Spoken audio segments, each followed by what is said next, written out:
Hello everyone, मेरा नाम प्रियंका दांगी है और आप मेरे चैनल टारगेट एमपीपीएससी विद प्रिया पर हैं। हम एमपीपीएससी मेंस का जो न्यू सिलेबस है उसमें पेपर सेकंड का पार्ट फर्स्ट कवर कर रहे हैं और उसमें भी हम पॉलिटी वाला भाग उसका देख रहे हैं। अभी हमारी सेकंड यूनिट चल रही है और आज सेकंड यूनिट का हमारा लास्ट टॉपिक है राष्ट्रीय अखंडता तथा सुरक्षा से जुड़े मुद्दे। ठीक है, जैसा कि अब तक हम देखते आए हैं कि जो टॉपिक हमारे प्री के लिए भी कॉमन है उन्हें हम प्री के हिसाब से भी देखते हैं। तो यदि प्री वाले कोई मुझसे जुड़े हैं तो उनको मैं बता दूं ये टॉपिक मेंस का है, ये टॉपिक आपके प्री में नहीं है, मतलब ये कॉमन नहीं है प्री और मेंस में। ठीक है, लेकिन आपको आगे मेंस की तैयारी रखनी ही है तो आप उस पर्पज से इस वीडियो को देख सकते हो। ठीक है, सबसे पहले आई एम रियली सॉरी, मैं कुछ पर्सनल रीजन की वजह से वीडियो थोड़ा लेट अपलोड कर रही हूँ। और वैसे तो जो मुझसे व्हाट्सएप और टेलीग्राम के थ्रू जुड़े हैं उन्हें मैंने इन्फॉर्म कर दिया था, लेकिन इसमें यूट्यूब पे शायद उतने मिनिमम सब्सक्राइबर कुछ होने चाहिए, उसके बाद आप कम्युनिटी पोस्ट कर सकते हो, तो उसका ऑप्शन इसमें नहीं आ रहा था, इसलिए जो सिर्फ यूट्यूब के माध्यम से मुझसे जुड़े हैं उन्हें मैं इन्फॉर्म नहीं कर पाई। चलिए तो टॉपिक स्टार्ट करते हैं। टॉपिक हमारा है राष्ट्रीय अखंडता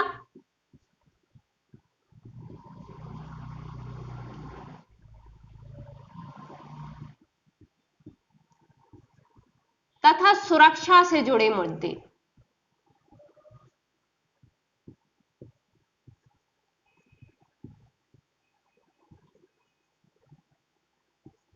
मतलब हमसे मुद्दे पूछा है राष्ट्रीय अखंडता का और राष्ट्रीय सुरक्षा के। ठीक है, अब देखिए हमसे सिर्फ पीएससी ने मुद्दे पूछा है, लेकिन जब आप ये टॉपिक कहीं भी चाहे इंटरनेट पे या किसी बुक वगैरह में देखोगे तो जनरली ये टॉपिक आपको राष्ट्रीय एकता अखंडता के रूप में मिलता है और दूसरा टॉपिक मिलता है राष्ट्रीय सुरक्षा के रूप में। ठीक है, तो उसमें तमाम चीजें हैं भाई, पहले एक दो पैराग्राफ में इन चीजों को एक्सप्लेन किया गया है और फिर उसके बाद इनकी महत्व बताया गया है कि भाई ये क्यों जरूरी है, इस तरह की कुछ पॉइंट दिए हैं हमको, इनकी समस्याएं यानी मुद्दे यानी इनमें क्या बाधाएं आ रही हैं इन राष्ट्रीय अखंडता और सुरक्षा को बनाए रखने में, उसके बारे में भी कहा है। सरकार क्या प्रयास कर रही है, कुछ सुझाव भी दिए गए हैं, तो ऐसी तमाम तरह की चीजें उसमें दी गई हैं, लेकिन हमसे पीएससी ने सिर्फ इसके मुद्दे पूछा है। तो देखिए एक्स्ट्रा चीजें पढ़ना अच्छी बात है, लेकिन आप उस एक्स्ट्रा चीजों पे कब जाइए जब आपका जो टॉपिक दिया गया है वो कवर हो जाए और अच्छे से कवर हो जाए। ठीक है, मेरी जिम्मेदारी यहां टॉपिक कराने की है तो मैं यहां सिर्फ टॉपिक कराऊंगी। इसके इस तरह का आंसर, इस टॉपिक से यदि आंसर आया, क्वेश्चन आया 200 शब्द में, ज्यादातर इस तरह के टॉपिक से 200 शब्द में क्वेश्चन बनने की संभावना अच्छी खासी है। तो यदि 200 शब्द में ये क्वेश्चन बना तो हम उसी पर्पज से देख लेंगे कि इसकी फॉर्मेटिंग के लिए हमारे पास क्या काम में आ सकता है। हमने सब चीजें यहाँ पे नहीं दी जो बुक्स में, भाई यदि जो चीजें बुक्स में ही दी है वही मैं आपको पढ़ा के चली जाऊं तो फिर किसी से गाइडेंस लेने का मतलब क्या हो जाएगा। वो चीजें तो हमें बुक्स में भी मिल जाएंगी, तो हमें ये भी पता होना चाहिए ना कि हमको क्या चीजें छोड़नी है। और वैसे ज्यादातर चाहे आलोचना हो, मुद्दे हो, समस्या हो, इस तरह का जो टॉपिक दिया रहता है उसका आज तक का रिकॉर्ड पीएससी का यही है कि वो सीधे सीधे ही पूछता है आपसे। ठीक है, लेकिन यहाँ 200 शब्द का कह रही हूं तो इसका मतलब ये नहीं है कि 50 शब्द में नहीं पूछा जाएगा या 3 नंबर में नहीं पूछा जाएगा। भाई मुद्दे 3 नंबर में पूछे जा रहे हैं तो आप सिर्फ 3 मुद्दे लिख दीजिए। 50 शब्द में सिर्फ मुद्दे पूछे जा रहे हैं तो फिर आप क्या ही उसकी फॉर्मेटिंग करोगे, 10 लाइनें कोई ज्यादा तो होती नहीं है, तो तब भी आपको टू द पॉइंट बात करनी होगी जो भी पूछा गया है। 200 शब्द वाले में आप अपनी कलाकारी दिखा सकते हैं। ठीक है, तो यदि हमें इस क्वेश्चन से यानी राष्ट्रीय अखंडता और सुरक्षा से जुड़े मुद्दे आ जाते हैं, पहला क्वेश्चन तो मान लो हम मान के चल रहे हैं कि इसी टॉपिक से हमसे सीधे सीधे मुद्दे पूछे जाएंगे, तो यदि हमें 200 शब्द में पूछा गया तो हम फॉर्मेटिंग के तौर पे क्या कर सकते हैं, 4-5 लाइन में बता सकते हैं कि भाई राष्ट्रीय अखंडता और सुरक्षा से क्या मतलब होता है, फिर हम उनके मुद्दे बता देंगे और फिर क्या कर देंगे कि लास्ट में निष्कर्ष निकाल देंगे। तो निष्कर्ष में हम ज्यादातर अपने सुझाव दे देंगे कि ठीक है ये मुद्दे हैं, तो आप इनसे निपटने के लिए ऐसा कुछ कर सकते हो, क्योंकि वो हो सकता है आप प्रशासनिक अधिकारी बन रहे हैं और उसी पर्पज से वो आपसे मुद्दे आपको बताना चाह रहे हो कि भाई आपके सामने ये मुद्दे हैं, आपको आगे चल के इनसे निपटना है, तो आप कैसे निपटोगे। तो यदि आप निष्कर्ष में उनके सुझाव भी दे दोगे तो चलेगा। ज्यादा से ज्यादा उम्मीद है, मतलब सीधा सा तो क्वेश्चन बन ही सकता है, यहां से सिर्फ मुद्दे पूछा जा सकता है। कुछ याद नहीं आए तो आप निम्नलिखित मुद्दे हैं ऐसा करके, और फिर आप अपने उसके मुद्दे हेडिंग बना बना के उन्हें एक्सप्लेन कर सकते हो कि वो किस तरह से बाधा उत्पन्न कर रहे हैं राष्ट्रीय अखंडता और सुरक्षा में। ठीक है, एक क्वेश्चन आपका बन सकता है यहाँ पे कि हो सकता है वो आपसे खुद ही पूछ लें, क्योंकि वो मुद्दे पूछ रहे हैं, तो ये बात पूछी जा सकती है कि भाई राष्ट्रीय अखंडता और सुरक्षा से आप क्या समझते हैं, है ना, क्या समझते हैं। ये क्वेश्चन आप पूरा लिखिए, क्या समझते हैं। आगे वो आपसे मुद्दे कि उसके मुद्दे बताइए, और फिर आपसे बोल सकता है कि फिर अपने सुझाव भी दीजिए इन मुद्दों से निपटने के लिए। ज्यादातर संभावना इसी तरह के यही दो क्वेश्चन बनने की है। ठीक है, यदि हम सुझाव देंगे तो एक दो योजनाओं की भी हम बात कर लेंगे, जिस तरह से सरकार कर रही है अभी काम, है ना, तो हम उनकी भी बात कर लेंगे। तो सरकार क्या कदम उठा रही है हम निष्कर्ष में ये भी लिख सकते हैं या अपने सुझाव भी दे सकते हैं। तो इस तरह से क्वेश्चन ही आपका ज्यादातर बन सकता है। यदि इससे ज्यादा एक्स्ट्रा चीजें बुक्स वगैरह या इंटरनेट में आप ये टॉपिक ढूंढ रहे हो और वहां आपको मिल रही है, तो मेरा सजेशन यही है कि पहले आपका जो टॉपिक है वही बहुत अच्छे से कर लीजिए, वो सफिशियंट है। बहुत कम संभावना होगी कि वो इधर उधर से कुछ क्वेश्चन आपसे पूछे पीएससी वाले। ठीक है, चलिए तो अब अपना टॉपिक स्टार्ट करते हैं। पहले हम देख लेते हैं कि राष्ट्रीय अखंडता और सुरक्षा क्या है। ठीक है, फिर उससे जुड़े मुद्दे समझ लेंगे। अच्छा, इसके नोट्स मैं आपको टेलीग्राम चैनल पे ही उपलब्ध कराऊंगी। यहां सिर्फ हम चीजों को समझेंगे, क्या कुछ हमने नोट्स में लिखा है, क्या हमारे आंसर फॉर्मेटिंग में काम में आ सकता है, किस तरह से हमें क्वेश्चन के साथ डील करना है, क्या हमें लिखना है उसमें, और एक्स्ट्रा जो भी चीजें बताने वाली होंगी वो मैं यहाँ आपको बता दूंगी वीडियो में। इसके नोट्स आपको टेलीग्राम चैनल पे ही मिलेंगे, लिंक मैं डिस्क्रिप्शन बॉक्स में छोड़ दूंगी। ठीक है, चलिए टॉपिक की तरफ बढ़ते हैं। तो पहले हम राष्ट्रीय अखंडता और सुरक्षा का क्या मतलब है, हम इससे क्या समझते हैं, हम वो बता देते हैं। ठीक है, चलिए तो हमने क्या देखा कि पहले हम क्या देख रहे हैं कि राष्ट्रीय अखंडता क्या है। क्या है राष्ट्रीय अखंडता। तो देखो, राष्ट्रीय अखंडता, ये अखंड शब्द से क्या मतलब है कि कोई भी राष्ट्र जो हो वो किसी भी आधार पर विभक्त नहीं होना चाहिए, यानी बटा हुआ नहीं होना चाहिए, उसका किसी भी आधार पर विभाजन नहीं हो रखा हो। ठीक है, यही उस राष्ट्र की अखंडता होती है। भाई सब एक साथ हो, सब मिलजुल कर रहता हो, उसका क्षेत्र भी सुरक्षित हो, तो वो राष्ट्र अखंड राष्ट्र हो जाएगा। ठीक है, तो ये किसी भी आधार पर विभक्त नहीं होना चाहिए। आधार मतलब क्या हो जाएगा कि भाई एक राष्ट्र में कई तरह के धर्म होते हैं, कई तरह की जाति के लोग रहते हैं, कई तरह की संस्कृति या भाषा के लोग रहते हैं, या अलग अलग क्षेत्रों के लोग रहते हैं। इन सब विविधताओं के बावजूद भी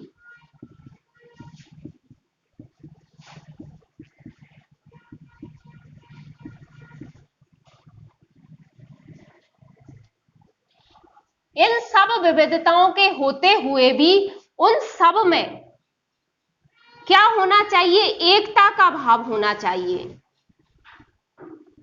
और ये एकता का भाव काय के आधार पर होना चाहिए, तो राष्ट्रीयता के आधार पर, मतलब हम सब एक ही राष्ट्र के हैं, यानी इन सब से ऊपर हम राष्ट्र को मान रहे हैं कि भाई हम इस आधार पर नहीं बटे हैं, हम राष्ट्र के आधार पर, राष्ट्रीयता के भाव के आधार पर एक है।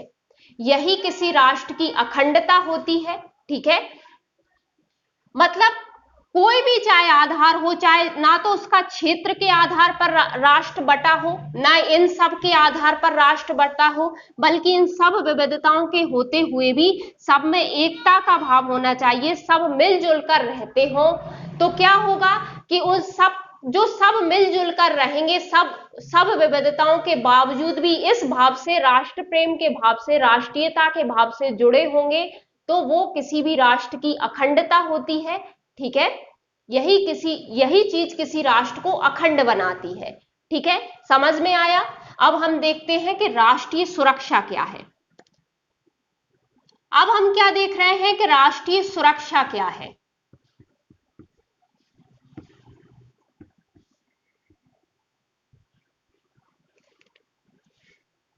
राष्ट्रीय सुरक्षा के अंदर क्या आ जाएगा, तो भाई जितने भी राष्ट्र के संसाधन हैं, उनके लोग हैं, उसकी भूभाग है, उसकी संप्रभुता है, सबकी रक्षा, सबकी सुरक्षा ही राष्ट्रीय सुरक्षा होगी, है ना।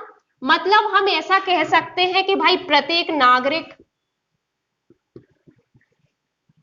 प्रत्येक भूभाग, प्रत्येक राष्ट्र का जो भी प्रत्येक संस्थान हो, उसकी अर्थव्यवस्था हो, संस्कृति हो, इन सब की रक्षा तथा राष्ट्र की संप्रभुता बनाए रखना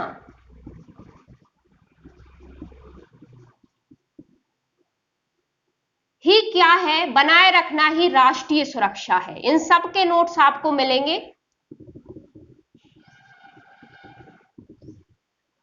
ठीक है, तो राष्ट्रीय सुरक्षा अब हमको समझ में आ गई कि भाई पूरे राष्ट्र की सुरक्षा मतलब उसके प्रत्येक संस्थान, उसका भूभाग, उसके नागरिक, उसकी संस्कृति, उसकी अर्थव्यवस्था, इन सब की रक्षा करना और राष्ट्र की संप्रभुता भी बनाए रखना राष्ट्रीय सुरक्षा के अंतर्गत आता है। ठीक है, तो यदि हम 200 शब्द में यदि हमसे पूछा भी नहीं गया है इन दोनों के बारे में, तो भी हम आंसर फॉर्मेटिंग में इसका इस्तेमाल कर सकते हैं कि राष्ट्रीय अखंडता से मतलब ये है और राष्ट्रीय सुरक्षा से हम इसका मतलब राष्ट्रीय सुरक्षा का ये समझते हैं। ठीक है, अब हम अपने टॉपिक पे आ जाते हैं, मुद्दे देखते हैं कि मुद्दे क्या है। मेरी जिम्मेदारी टॉपिक कराना ही है, ठीक है, लेकिन फिर भी मैंने इसका मतलब आपको समझा दिया है। यदि क्वेश्चन बनेगा तो इस तरह का बन सकता है या फिर आंसर फॉर्मेटिंग में ये चीज आपके काम आ जाएगी। ठीक है, अब टॉपिक पे आते हैं। ठीक है,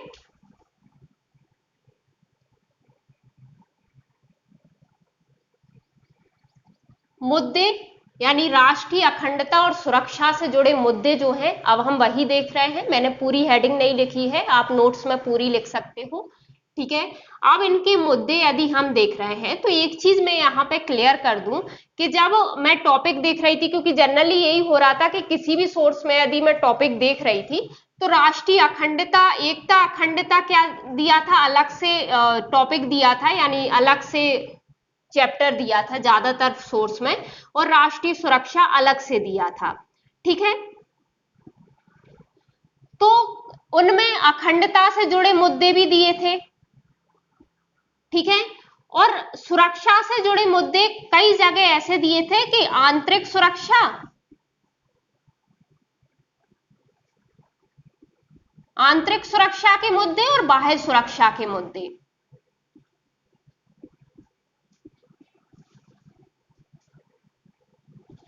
ठीक है, लेकिन मैंने इस फॉर्मेट में नहीं बनाया है आंसर, क्योंकि हमें वर्ड लिमिट की भी ध्यान रखना है। और ज्यादातर क्वेश्चन यदि टॉपिक आपको साथ में दिया है राष्ट्रीय अखंडता और सुरक्षा के मुद्दे बताइए, तो वो आपसे साथ में ही पूछेगा। एक रीजन तो ये था कि साथ में पूछेगा और हमें 200 शब्द उसके पूरे करने हैं, ज्यादा से ज्यादा चीजें कवर करनी है 200 शब्द में। तो एक रीजन तो ये था कि मैंने इनको अलग अलग करके नहीं लिखा है कि अखंडता के अलग लिख लिए और सुरक्षा के अलग लिख लिए, और आंतरिक, उसमें भी आंतरिक सुरक्षा के अलग लिखे और बाह्य सुरक्षा के अलग। आंतरिक सुरक्षा से मतलब क्या है कि देश की सीमा के भीतर, राष्ट्र की सीमा के भीतर उसकी प्रत्येक नागरिक या जो भी चीजें हमने, संस्कृति, अर्थव्यवस्था, जो सारी चीजें हमने देखी हैं, उन सबकी सुरक्षा देश की सीमा के भीतर करना, है ना। और बाह्य सुरक्षा से मतलब हो जाएगा कि बाहरी तत्वों से या बाहर हम कुछ भी अपनी अर्थव्यवस्था से, बाहरी वैश्विक बाजार में हमारी अर्थव्यवस्था की सुरक्षा, बाहरी तत्वों से हमारी अर्थव्यवस्था की सुरक्षा, हमारी राष्ट्र की सीमाओं की सुरक्षा, हमारी संप्रभुता की सुरक्षा, ये सब आ जाएगा हमारा बाह्य सुरक्षा में। ठीक है, ठीक है। तो ये चीज भी क्लियर हो गई कि आंतरिक सुरक्षा और बाह्य सुरक्षा क्या है। आप जब हम मुद्दे देखेंगे तो आप समझ लोगे, है ना। अब दूसरा रीजन क्या है क्यों मैंने इनको एक साथ नहीं करवाया, जैसे मैं कहूं कि सांप्रदायिकता जो था, अभी ये होती क्या है ये चीजें वो हम अभी समझेंगे। यदि सांप्रदायिकता था तो वो अखंडता को भी प्रभावित कर रहा था, मतलब अखंडता के लिए भी मुद्दा था और आंतरिक सुरक्षा के लिए भी था, और कभी कभी ये बाह्य सुरक्षा का भी मुद्दा बन जाता है। तो मैं बार बार एक ही चीज को बार बार क्यों रिपीट करूं भाई, 200 शब्द भी ज्यादा नहीं होते। यदि मैं एक ही सांप्रदायिकता को ही 3 बार रिपीट करूंगी तो मेरे आंसर में मैं ज्यादा चीजें कैसे इकट्ठी करूंगी। यदि मैं एक ही मुद्दा बताऊंगी तो मुझे नंबर कैसे मिलेंगे अपने आंसर में, है ना। तो ऐसा तो नहीं हो सकता ना, और ऐसा भी नहीं हो सकता कि मैं एक जगह बता दूं और दूसरी जगह मैं सिर्फ उनके नाम लिख के चली जाऊं, टॉपिक का, सॉरी इसका पॉइंट का, है ना। तो मैंने जैसे सांप्रदायिकता है, एक ही बार सांप्रदायिकता ले लिया भाई, वो किस चीज को प्रभावित कर रही है, किस तरह से उससे अखंडता और सुरक्षा प्रभावित हो रही है, ये हमने बता दिया, तो हमने एक ही बार ले लिया। अब यदि स्पेशली हमसे पूछ लिया जाए, वैसे तो पूछा नहीं जाएगा, लेकिन यदि हमसे स्पेशली पूछ लिया जाए कि अखंडता के मुद्दे बताइए, तो अभी हम जब देखेंगे तो हम ये देख ही लेंगे कि कौन कौन से मुद्दे अखंडता को प्रभावित कर रहे हैं, कौन कौन से मुद्दे आंतरिक सुरक्षा को प्रभावित कर रहे हैं, कौन से बाह्य सुरक्षा को प्रभावित कर रहे हैं। तो यदि आपसे स्पेशली किसी के लिए पूछ लिया जाए कि आंतरिक सुरक्षा के मुद्दे बताइए, बाह्य सुरक्षा के बताइए, अखंडता के बताइए, तो आप उन मुद्दों में से उठा के लिख सकते हो। ठीक है, मैंने 200 शब्द के हिसाब से ऐसी ही फॉर्मेटिंग की है कि सबका साथ में ही लिख दिया है। ठीक है, क्योंकि मुझे ज्यादातर संभावना यही लग रही है कि टॉपिक साथ में दिया है, मतलब साथ में ही पूछा जाएगा। ठीक है, ऐसा हो सकता है कि 50 शब्द में सिर्फ आपसे अखंडता के पूछ ले, आंतरिक सुरक्षा के पूछ ले, तो वो तो हम पॉइंट अब हम समझ ही चुके हैं कि सुरक्षा क्या होती है और अखंडता क्या होती है। तो हमें अपने आप जब हम पॉइंट देखेंगे तो समझ में आ जाएगा कि ये चीज अखंडता को प्रभावित कर रही है कि सुरक्षा को कर रही है कि दोनों को कर रही है ना। समझ में आया। और मैंने क्या कहा, आंतरिक सुरक्षा मतलब देश की सीमा के भीतर हर चीज की सुरक्षा, वो आंतरिक सुरक्षा में आ जाएगी। तो आप उससे भी समझ जाना कि भाई देश के सीमा के भीतर कौन सुरक्षा को कौन कौन से मुद्दे प्रभावित कर रहे हैं, तो वो आंतरिक सुरक्षा के मुद्दे हो जाएंगे। ठीक है, चलिए, तो मैंने अलग अलग नहीं लिखा है, यदि आप चाहो तो आप भले अलग अलग लिख लेना, लेकिन मेरा सजेशन यही है कि बार बार इस चीज को रिपीट नहीं करना है हमको। क्यों? क्योंकि हमें नंबर अच्छे नहीं मिलेंगे और पता चला एक ही पॉइंट के चक्कर में हमारे आधे से ज्यादा पेज भर गया, है ना। तो हमने एक पॉइंट एक बार लिख दिया, वहां हमने एक्सप्लेन कर दिया कि भाई ये कैसे सुरक्षा को भी प्रभावित कर रहा है और अखंडता को भी कर रहा है। ठीक है, चलिए, ठीक है, तो अब स्टार्ट करते हैं। हमने जो भी मुद्दे हमने लिखे हैं अपने नोट्स में एक्सप्लेन किए हैं वो देख लेते हैं। ठीक है, चलिए, अब पहला पॉइंट है हमारा, मतलब पहला मुद्दा क्या है हमारा, राष्ट्रीय अखंडता और सुरक्षा को प्रभावित करने वाला। तो पहला है जातिवाद।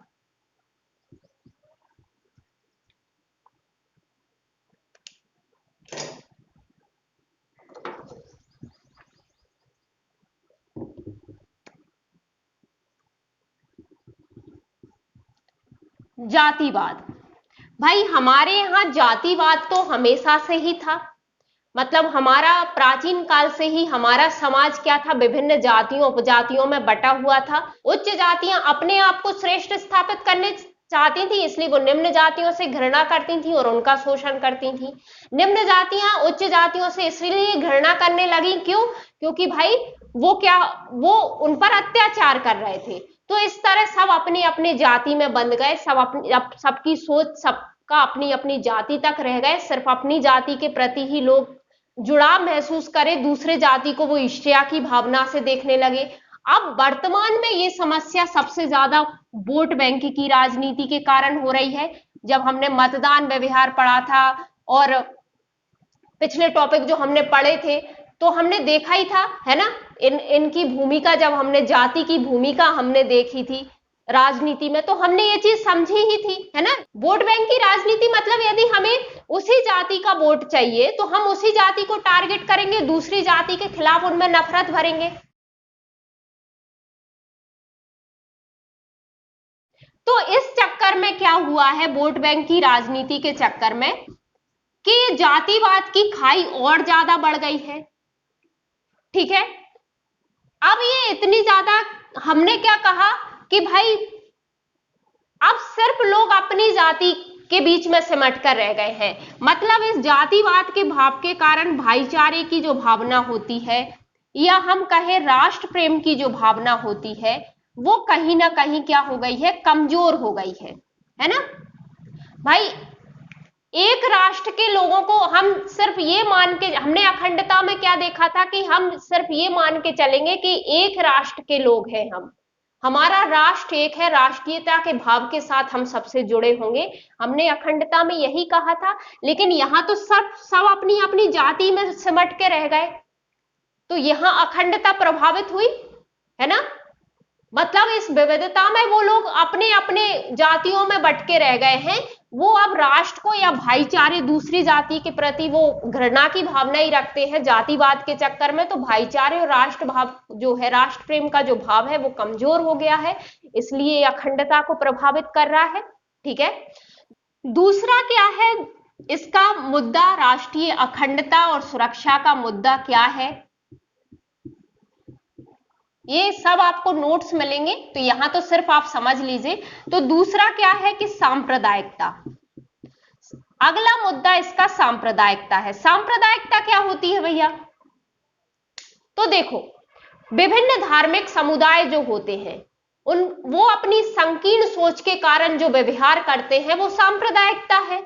संकीर्ण सोच मतलब क्या, सिर्फ अपने धर्म को श्रेष्ठ मानना और दूसरे धर्म को कम मानना, या उनसे घृणा ही करना, या उनको समय समय पर उनको नुकसान पहुंचाना। और कभी कभी ये मतभेद इतने ज्यादा हो जाते हैं कि ये क्या करते हैं, सांप्रदायिक दंगे उत्पन्न करते हैं, जिससे क्या होता है कि राष्ट्र की आंतरिक जो शांति है वो भंग हो जाती है, कानून व्यवस्था गड़बड़ा जाती है, संपत्ति, लोगों की संपत्ति और जीवन को ये लोग क्या करते हैं, इन दंगों के चक्कर में नुकसान पहुंचाते हैं। ठीक है, यानी नागरिकों को नुकसान पहुंचा रहे हैं, संपत्ति को नुकसान पहुंचा रहे हैं। तो ये आंतरिक अशांति को के लिए भी हो गए, मतलब ये आंतरिक सुरक्षा का भी मुद्दा हो गया। क्यों, क्योंकि ये देश की सीमा के भीतर दंगे फैला रहे हैं, हिंसक गतिविधियां कर रहे हैं, लोगों के जीवन और संपत्ति को खतरे में डाल रहे हैं, तो ये आंतरिक सुरक्षा का भी मुद्दा हो गया। ठीक है, धर्म के आधार पे अलग अलग बटे हुए भी हैं, घृणा की भावना भी रखते हैं, तो अखंडता कैसे रही, तो ये अखंडता का भी मुद्दा हो गया। समझ में आया ना।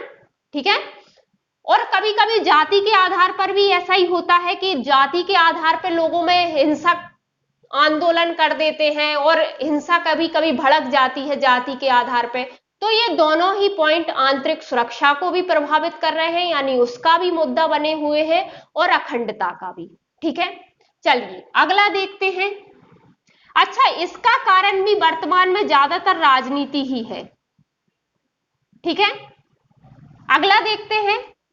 अगला हमारा है क्षेत्रवाद या अलगाववाद।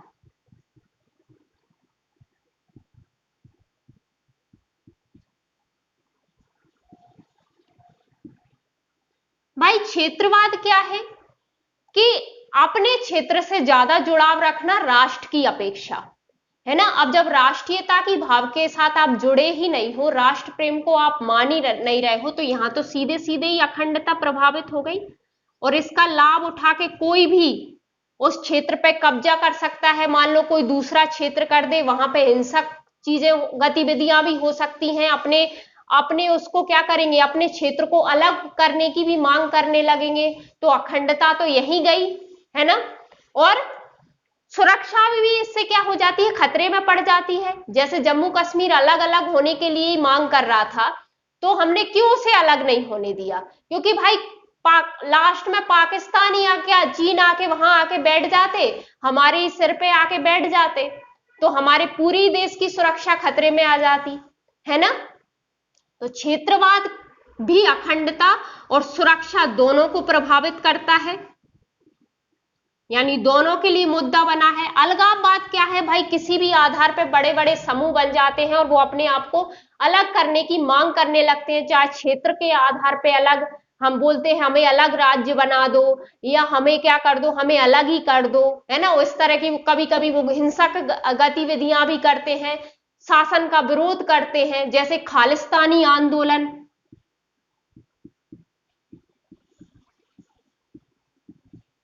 खालिस्तानी आंदोलन, पूर्वोत्तर में जो अलगाववादी आंदोलन होते हैं वो, इससे क्या होता है, बाहर की शक्तियां भी आके इसका लाभ उठाने लगती हैं, उन्हें भड़काने लगती हैं कि आप अलग हो जाओ इस क्षेत्र से। तो इससे भी अखंडता और सुरक्षा दोनों खतरे में पड़ जाती है। मतलब लगभग बात सेम ही है, ये सिर्फ स्पेशली ये क्षेत्र को स्पेसिफाई कर रहा है। अलगाववाद क्षेत्र के आधार के अलावा भी और किसी आधार पे यदि समूह बन गए हैं तो वो अपने आप को अलग राज्य या अलग क्षेत्र गठित करने की मांग करने लगते हैं।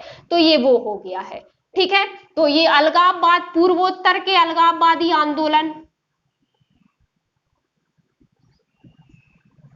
ये हम देख सकते हैं इसमें। और ज्यादातर ये समस्या भी काय के कारण आ रही है कि जो दूषित राजनीति है, वोट बैंक की राजनीति है, उसके चक्कर में आ रही है।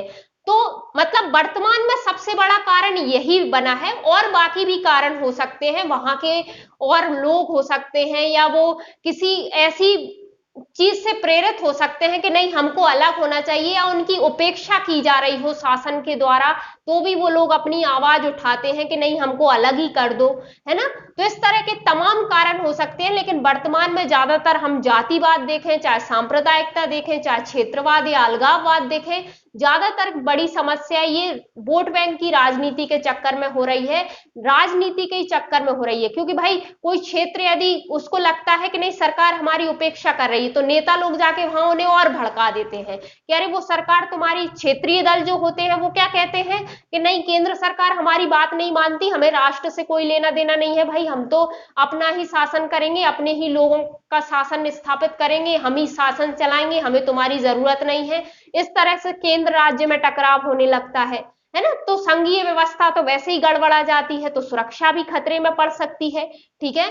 तो ये सारी चीजें दूषित राजनीति के चक्कर में भी होती हैं, यानी वोट बैंक की राजनीति के चक्कर में भी होती हैं। तो यदि आपको शब्द सीमा कहीं कम करना हो तो इन तीनों पॉइंट को सिर्फ एक हेडिंग के अंदर ले सकते हो कि वोट बैंक की राजनीति सबसे बड़ा मुद्दा है इसका, राष्ट्रीय अखंडता और सुरक्षा का।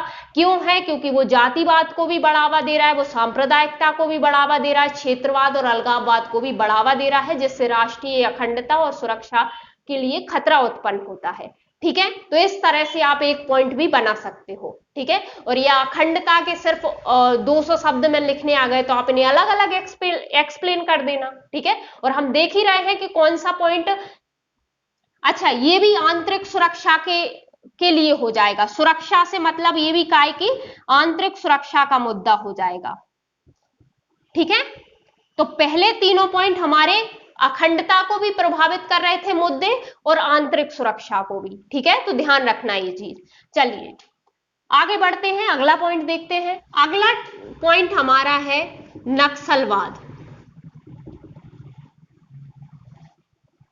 ये आंतरिक सुरक्षा की सबसे बड़ी चुनौती है।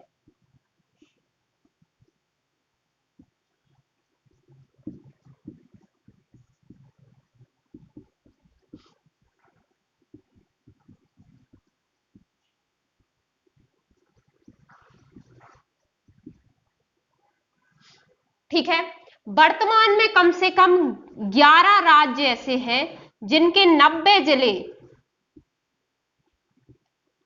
नक्सलवाद से प्रभावित हैं, जिन्हें लाल गलियारा कहा जाता है।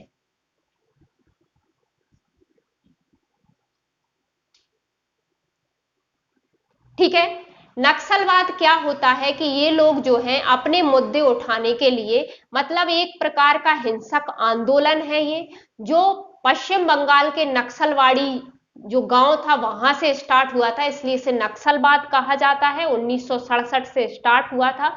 इनका पक्ष होता है कि ये उन गरीबों और आदिवासियों की आवाज उठा रहे हैं जिनका जो निजी और सार्वजनिक क्षेत्र जो भी था, यानी सरकार थी या कोई निजी क्षेत्र था, उनके संसाधनों का दोहन तो इन्होंने कर लिया, लेकिन बदले में उन्हें कुछ नहीं दिया। ना वहां पे शिक्षा है, ना विकास है, ना रोजगार है, ना खाने पीने की सही से व्यवस्थाएं हैं, ना स्वास्थ्य सेवाएं हैं।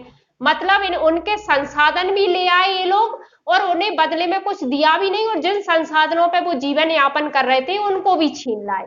तो इस तरह से क्या हुआ था कि नक्सलवाड़ी गांव से आंदोलन शुरू किया गया था, और इनके पॉइंट ठीक थे, बाकी ऐसा हुआ भी था, लेकिन इन्होंने रास्ता गलत चुना, इन्होंने हिंसक गतिविधियां अपनाई, अपनाते हैं आप। ये कई बार पुलिस फोर्स के लोगों को मार डालते हैं, और अभी इनकी कट्टरता एक तरह से हम कहें तो इतनी हो गई है कि अब सरकार यदि इनके क्षेत्रों में सुधार करना भी चाहती है तो अब ये नहीं चाहते कि सरकार सुधार करे, क्योंकि कुछ लोग ऐसे हो गए हैं कि नहीं, अब हमें ये जो वर्तमान व्यवस्था है इसे हटाना ही है और अपना शासन स्थापित करना है।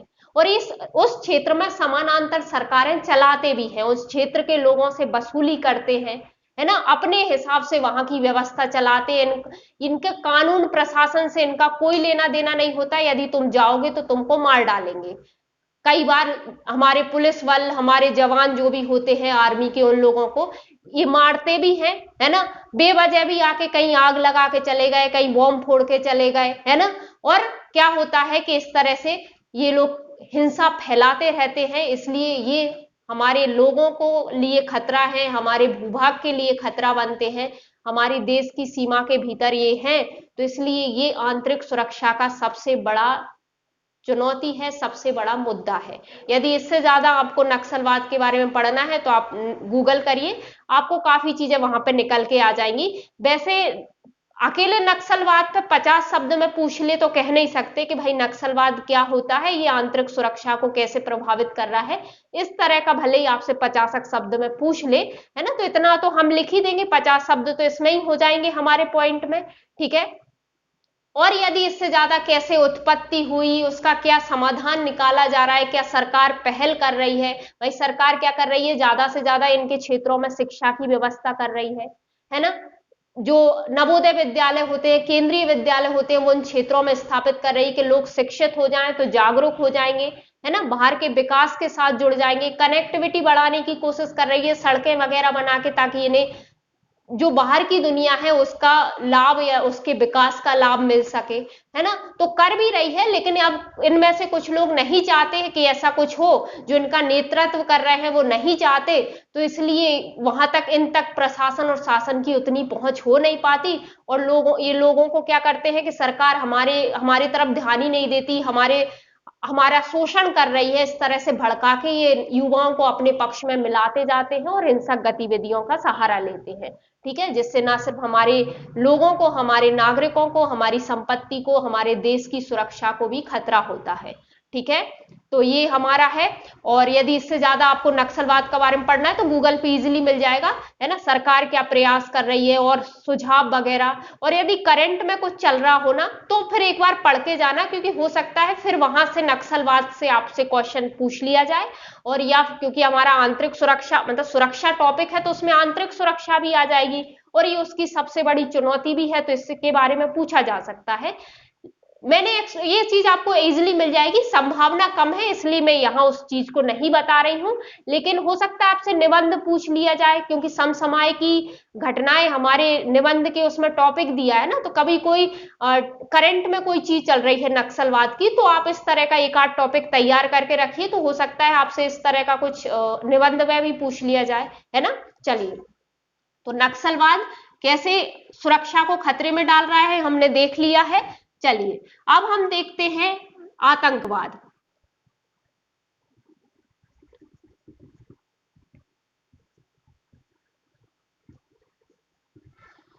भाई आतंकवाद क्या होता है, तो कोई भी संगठन या व्यक्ति यदि अपने राजनीतिक, आर्थिक या वैचारिक लक्ष्यों की प्रतिपूर्ति के लिए किसी भी राष्ट्र की या उसके राष्ट्र के नागरिकों की, किसी भी लोगों की सुरक्षा को निशाना बनाता है, तो ये आतंकवाद होता है। ये जो लोग इसमें शामिल होते हैं उन्हें आतंकवादी कहते हैं, ठीक है।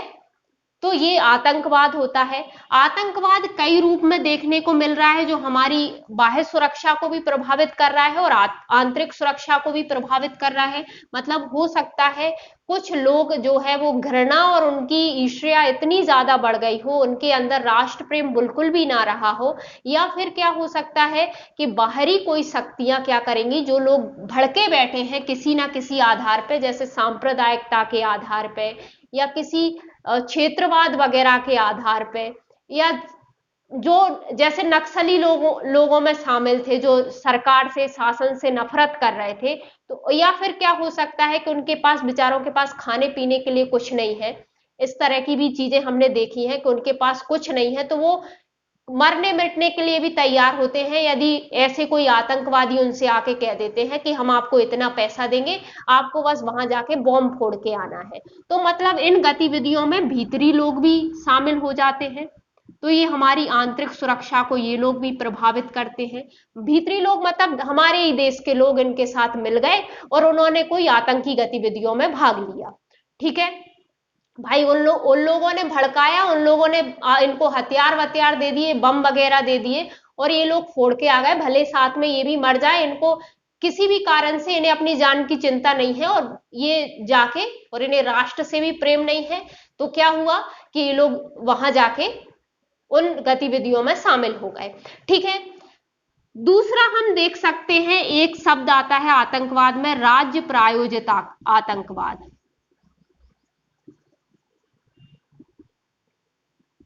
ये क्या होता है, मतलब कोई कोई देश ही पनाह दे रहा हो आतंकवाद को।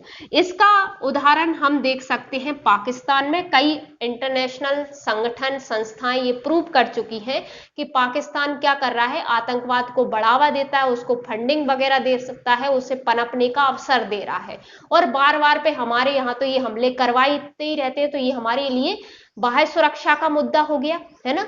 यानी दूसरे राज्य, पड़ोसी राज्य क्या करवा रहे हैं, हमारे यहाँ आतंकी हमले करवा रहे हैं।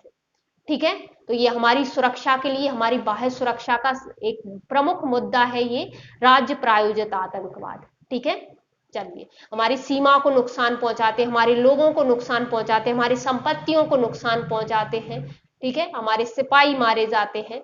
तो इस तरह एक नई अवधारणा अभी अभी सुनने को मिलने लगी है, साइबर आतंकवाद।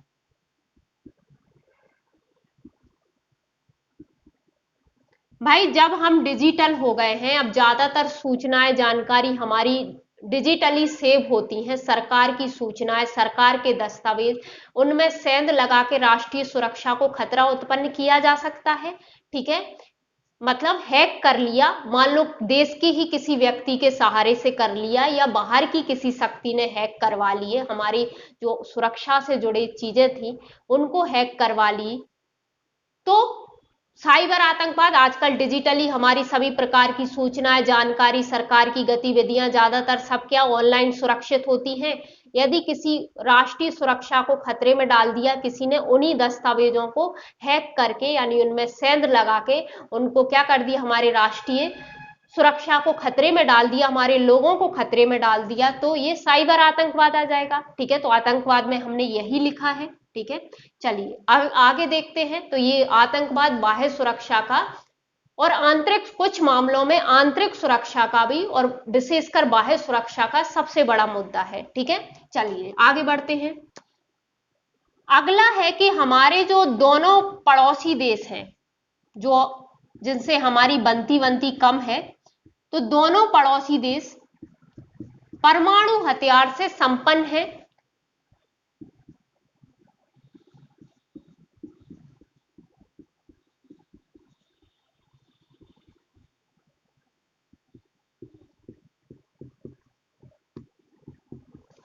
ये हमारे लिए एक, हमारी सुरक्षा का एक प्रमुख मुद्दा ये भी है, क्योंकि चाहे तो पाकिस्तान हो, चाहे चीन हो, इनके पास हमसे ज्यादा परमाणु हथियार है। यानी हम 10 जगह फोड़ने जाएंगे तो ये हमारी 15 जगह फोड़ देंगे, तो नुकसान तो ज्यादा हमें ही हुआ ना। और ये ताक लगाए बैठे रहते हैं, चीन पूर्वोत्तर पे, पाकिस्तान जम्मू कश्मीर पे, कि कैसे भारत को कब्जे में लिया जाए। तो हमारी सुरक्षा संप्रभुता ये भी प्रभावित कर रहे हैं ये भी इसका मुद्दा है, ठीक है। और चूंकि ये हमसे ज्यादा परमाणु संपन्न है तो हम ज्यादा युद्ध की स्थिति में इनको जाते भी नहीं है, ठीक है। और हम वैसे भी शांति प्रिय लोग हैं, हमारा देश भी, हमारी विदेश नीति भी शांति प्रिय ही है, ठीक है। अगला क्या देख सकते हैं, पड़ोसी देशों में कोई भी गतिविधियां वहां पे चल रही हैं,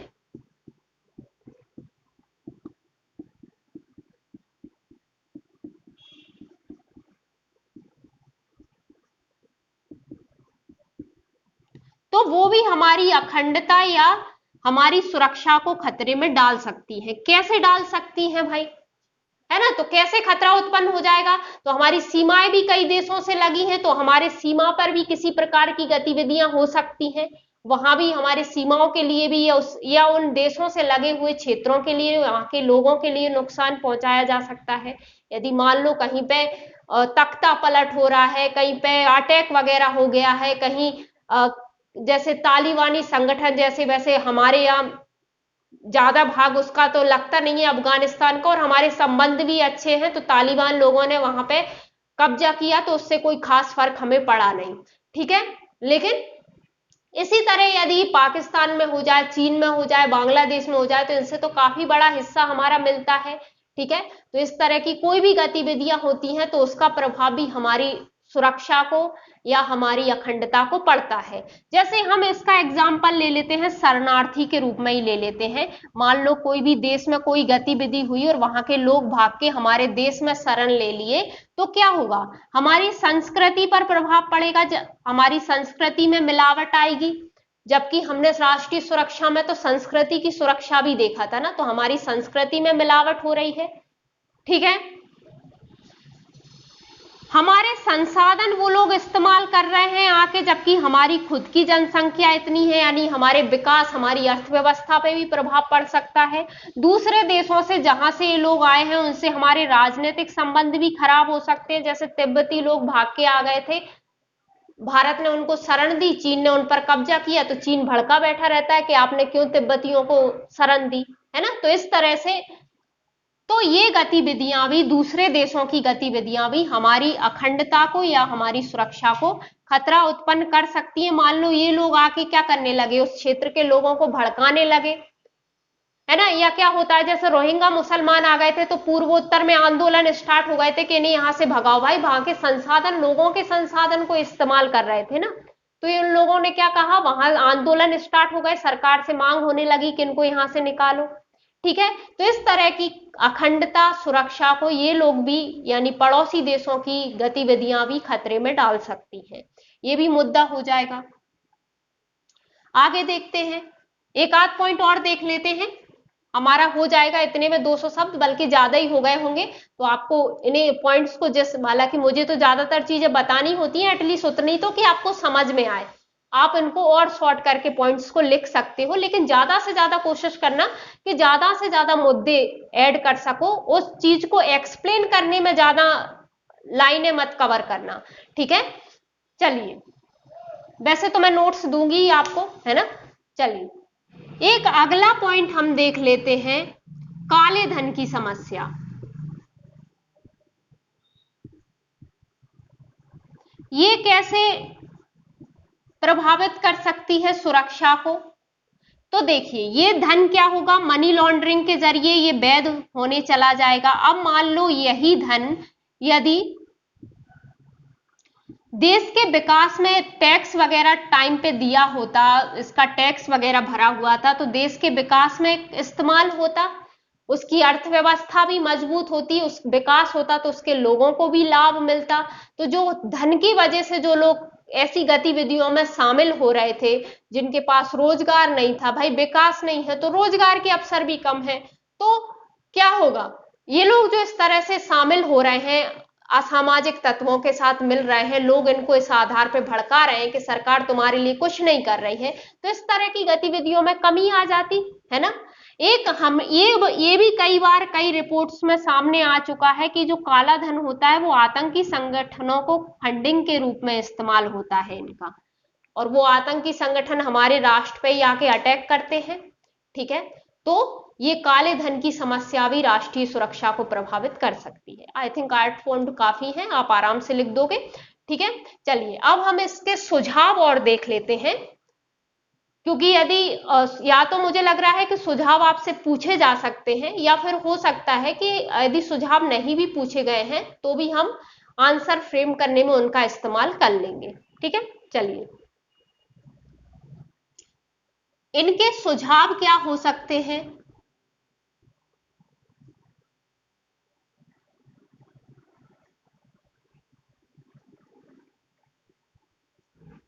तो हम क्या सुझाव दे सकते हैं कि जिससे ये मुद्दे जो हैं वो कम हो जाएं या उनका समाधान निकल आए। तो हमने पहला कहा, पहला हम कह देते हैं कि भाई शिक्षा का प्रसार करो, कौशल विकास उपलब्ध कराओ ताकि लोगों को रोजगार मिल जाए और एटलीस्ट वो पैसे के चक्कर में तो ऐसी गतिविधियों या ऐसे असामाजिक तत्वों की बातों में ना आए। और शिक्षा मिल जाएगी तो क्या होगा कि वो लोग जागरूक भी बन जाएंगे, है ना। तो कौशल विकास उपलब्ध कराओ। तो पहला सुझाव हमने ये दे दिया। दूसरा हम दे सकते हैं कि जो भी व्यक्ति हैं उन्हें ना सिर्फ अपने अधिकारों के बारे में बल्कि कर्तव्यों के बारे में भी जागरूक करो।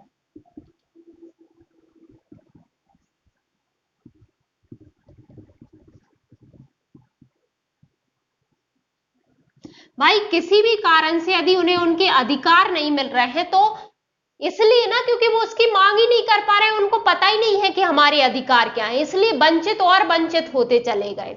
ठीक है, तो यदि उन्हें पता होगा कि हमारे अधिकार क्या है और साथ में उन्हें अपने कर्तव्य, भाई कर्तव्य में हमारे संविधान में ही जोड़ दिया है कि आप भाईचारे की भावना बना के रखो, समरसता का भाव रखो, हर प्राणी मात्र के प्रति दया भाव रखो। इस तरह के कर्तव्य यदि हमें संविधान में ही दे दिए गए हैं, इसलिए हमने कहा है कि जागरूक करो, ये नहीं कहा कि जोड़ो, है ना। हम सुझाव दे रहे हैं कि जागरूक करो, पर्याप्त व्यवस्थाएं हैं, नियम कानूनों में सब व्यवस्थाएं हैं, उनके अधिकार भी उपलब्ध कराए हैं। जैसे भाई आदिवासी वगैरह जो आंदोलन कर रहे हैं, हिंसक आंदोलन, उनके अपने वन अधिकारों को लेकर उनके अपने अधिकार हैं, लेकिन उन्हें वो जागरूक नहीं है इन चीज को लेके। तो हमने क्या कहा कि उन्हें जागरूकता दो इन चीजों के बारे में, हमने सुझाव ये दिया है। ठीक है,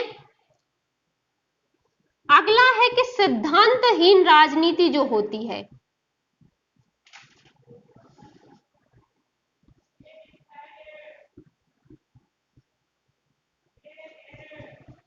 की समाप्ति करो। मतलब राजनीति के चक्कर में जातिवाद पनप रहा था, सांप्रदायिकता पनप रही थी, क्षेत्रवाद उत्पन्न हो रहा था। तो भाई ऐसी राजनीति की समाप्ति करो, हमने ये सुझाव दिया है। राजनीति के अपने सिद्धांत होने चाहिए। तुम अपराधी जो है वर्ग जो है उसको, भाई वो हमारे लिए क्या कानून बनाएगा जिसने खुद कानून तोड़े हों, है ना। तो ऐसे लोगों को आप उतारो ही मत, उम्मीदवार मत दो। और या हम मतदाता होने के नाते हम ऐसे लोगों को चुने ही नहीं। अब तो हमारे पास अच्छा विकल्प है नोटा का, नोटा दे के आ जाओ वोट में। ठीक है, चलिए तो ये चीज है, सिद्धांतहीन राजनीति की समाप्ति होना चाहिए। हमने ये भी कह दिया भाई, समस्या हमारे सामने आ रही थी, मुद्दा हमारे सामने आ रहा था कि राजनीति के चक्कर में ये सब हो रहा है, तो हमने उसका सुझाव दे दिया। अगला हम लिख सकते हैं कि शासन की जैसे कुछ पहले हैं, मैं इनको हटा देती हूं, है ना। वैसे तो इसके भी नोट्स आपको मिलेंगे, तो इसे भले नोट मत करिए। तो अगला है कि शासन की जो कुछ पहले हैं, जैसे एक रोशनी योजना करके है, ये नक्सलवादी क्षेत्र में चलाई जा रही है। ठीक है, रोशनी योजना है। इसके तहत क्या होता है कि लोगों को कौशल विकास उपलब्ध कराया जा रहा है ताकि वो लोग कुछ रोजगार में लग सके और इस तरह की क्या ना करें, गतिविधियां ना करें, वो मतलब नक्सलवाद में शामिल ना हो। ठीक है, रोशनी योजना है। वह एक समाधान कार्य योजना है।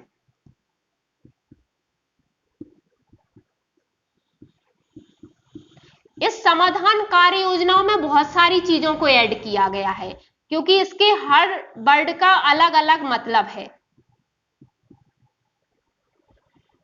ठीक है, ये 7-8 जो वर्ड हैं उसका हर किसी का अलग अलग मतलब है।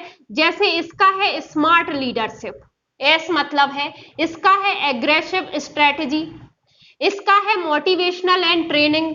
तो इसी तरह अलग अलग शब्द का, जैसे उनकी फंडिंग रोकने की भी बात कही है, आप गूगल करोगे नक्सलवाद के लिए समाधान कार्य योजना या समाधान प्लान तो आपको आ ही जाएगा ये, ठीक है। तो आप पूरा चाहो तो वहां पढ़ लेना, वैसे जरूरत नहीं है। तो इसमें हर वर्ड में ले लेके कि भाई हम उसके लिए क्या करेंगे, हम वहां कुशल नेतृत्व उपलब्ध कराएंगे उन लोगों के लिए, ठीक है।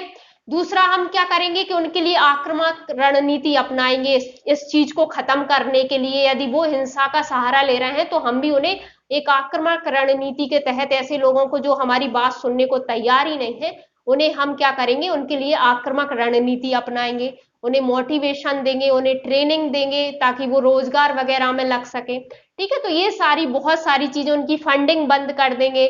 ऐसी अलग अलग शब्द का अलग अलग मतलब है समाधान में। तो 7-8 चीजें इसमें जोड़ी गई हैं नक्सलवादी एरिया के को या नक्सलवाद को समाप्त करने के लिए, ठीक है। तो शासन की पहले रोशनी योजना, समाधान योजना और भी जो भी पहले हैं और भी चीजों के लिए, जैसी जो भी योजनाएं हैं शासन की पहले, जैसे रोशनी योजना व समाधान योजनाओं का प्रभावी क्रियान्वयन, मतलब ये नहीं है कि शासन प्रयास नहीं कर रहा है, बस किसी ना किसी कारण से इनका प्रभावी क्रियान्वयन नहीं हो रहा है, तो हम सुझाव दे रहे हैं कि भाई इनका प्रभावी क्रियान्वयन सुनिश्चित किया जाए, ठीक है। तो हमने ये सुझाव दे दिया एक। चलिए आगे बढ़ते हैं, आगे इसमें क्या कहा है। तो देखो, एक इसमें कहा है कि जो हमारा खुफिया तंत्र है भाई, वो हमें पहले ही बता दे, इतना मजबूत हम उसको कर देंगे। मतलब कोई हमारे खिलाफ नक्सलवादी या आतंकवादी कोई भी प्लानिंग कर रहे हैं तो वो हमें पहले ही आगाह कर दे, जिससे हम उससे समय से ही, घटना होने से पहले ही निपट सके। इस तरह का हम खुफिया तंत्र विकसित करिए, हम सुझाव दे रहे हैं, है ना, कि खुफिया तंत्र को और मजबूत बनाइए। है खुफिया तंत्र और कई गतिविधियों को ये फेल भी कर देता है उनकी, लेकिन हमने क्या कहा कि उन्हें उसे और चीजें उपलब्ध कराइए और मजबूत कराइए, ठीक है। तो हम ये भी सुझाव दे सकते हैं। चलिए आगे बढ़ते हैं। अगला हम देख सकते हैं कि पुलिस बल को आधुनिक करो।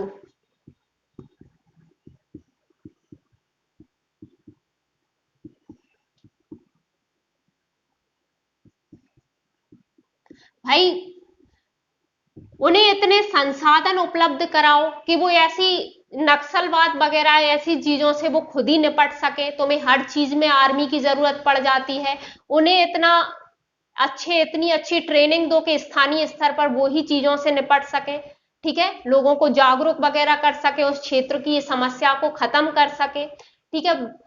उन पर इतना ज्यादा दबाव रहता है कि कोई नेता वेता आके भी दंगे भड़का के चला जाता है, बेचारे पुलिस वाले ज्यादा कुछ कर ही नहीं पाते क्योंकि नेताओं की पहुंच ऊपर तक होती है। तो आप क्या करो, उनका आधुनिकीकरण, उन्हें पर्याप्त अधिकार दो, उनको पर्याप्त पावर दो, उनको पर्याप्त संसाधन दो, ठीक है। तो ये भी हो सकता है।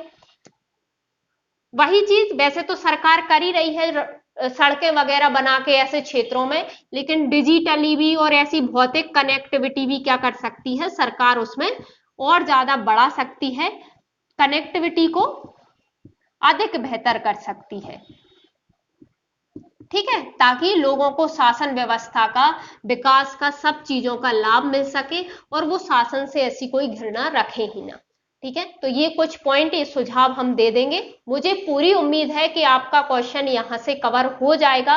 इससे ज्यादा पूछने की संभावना बहुत बहुत ही रेयर है भैया, पूछ लिया तो कह नहीं सकती हूं मैं, हो सकता है कभी सरप्राइज भी दे देता है पीएससी। लेकिन मैं फिर कहूंगी और मेरा सजेशन तो यही है कि आप के पास यदि फालतू टाइम है अपना सिलेबस खत्म करने के बाद, तो आप एक्स्ट्रा चीजों पे जाइए, है ना, बल्कि प्राथमिकता आपका सिलेबस ही होना चाहिए। इतने में भी आप डिप्टी कलेक्टर बन जाओगे, ठीक है।